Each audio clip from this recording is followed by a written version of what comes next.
dönerim sohbetten sazdan, pervane döneriz sazdan bol ne var.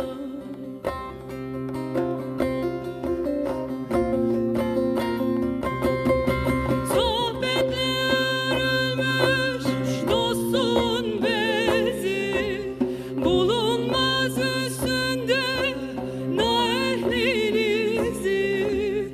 Değmez dışarının soğuk yüzü, değmez dışarının soğuk yüzü. Gönül hanemizde yazdan bol ne var. Gönül hanemizde yazdan bol ne var.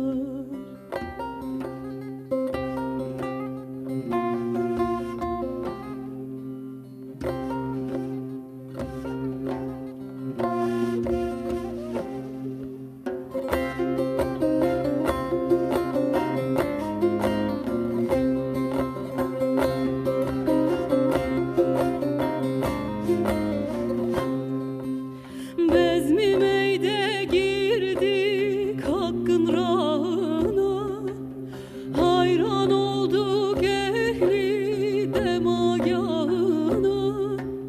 Almayız aduyu dost dergahına, onda ikilikten yüzden bol ne var.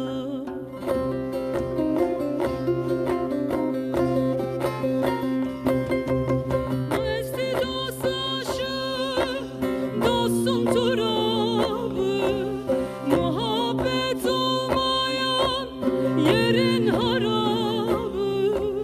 Dost aşkıyla dolmuş gönlümün kabı, dost aşkıyla dolmuş gönlümün kabı.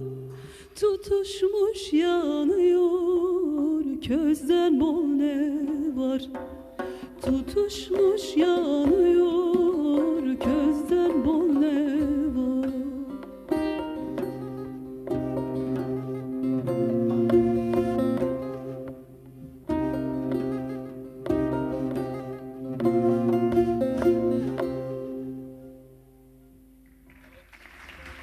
Dankeschön.